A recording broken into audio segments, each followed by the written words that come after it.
The hegemony's message had been clear. Earth's colony on Kepler 442b would be annexed. No negotiation, no compensation, just a simple statement delivered by a probe that self-destructed after transmission. The hegemony controlled 800 systems. Earth had 3 colonies and a homeworld still recovering from climate change. Admiral Reyes watched the probe's debris drift past the observation deck of Kepler Station. Governor Martinez stood beside her, his weathered face grim. What do? We have 43 defensive satellites and 2 patrol boats. We wait, Reyes said quietly. Earth will respond. The hegemony's 4th fleet arrived in exactly 30 standard days, 5 dreadnoughts, each 1 kilometer long, accompanied by 40 escort vessels. Commander Thelaxis opened communications from his flagship, his 4 eyes expressing what humans might recognize as smug satisfaction. Humans of Kepler 442b, his translation matrix conveyed perfectly. You have 1 rotation to evacuate. Any resistance will be met with. He stopped. His sensor officer was chittering frantically. What do you mean, gravity anomalies? Thelaxis demanded. Space around Kepler 442b began to ripple. Not in 1 location, not in 10, but in thousands of points surrounding the system. The hegemony's sensors screamed warnings as gravitational distortions appeared everywhere at once. Then the ships started arriving. Not warships. Not at first.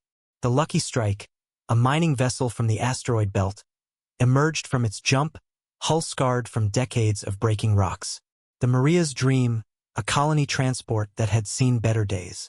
The New Mumbai, a cargo hauler held together by creative welding and prayer. They kept coming. Fishing trawlers from Europa's under-ice oceans, retrofitted with military-grade shields. Luxury yachts with missile pods welded to their hulls. Racing vessels from Mars' orbital circuit, engines overclocked beyond safety margins. Research ships, hospital ships, garbage scows, anything humanity could strap a jump drive to.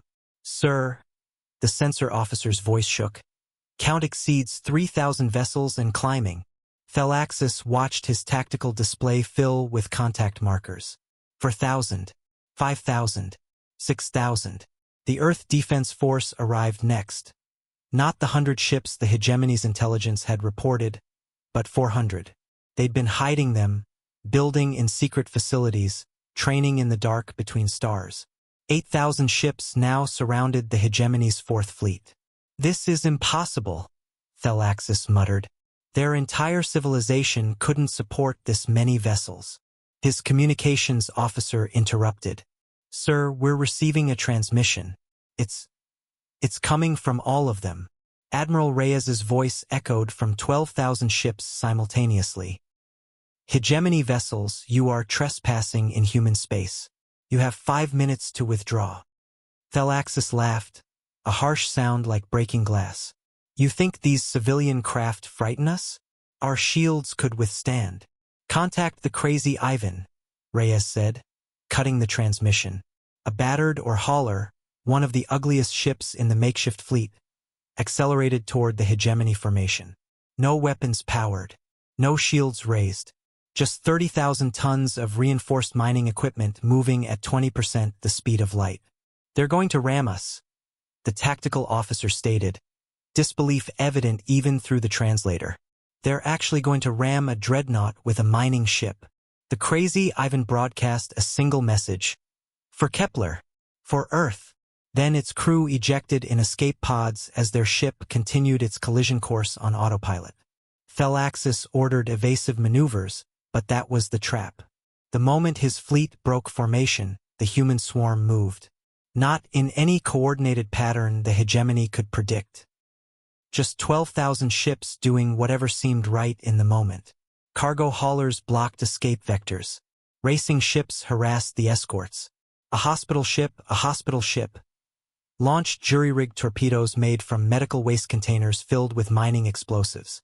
Sir, the yacht Platinum Princess is broadcasting something on all frequencies, the communications officer reported. Music flooded the command deck. Wagner's Ride of the Valkyries. Because of course humans would add a soundtrack to their insane defense. The Earth Defense Force hadn't even engaged yet. They hung back, waiting while the civilian fleet turned space around Kepler into absolute chaos. The hegemony's targeting computers couldn't lock onto anything.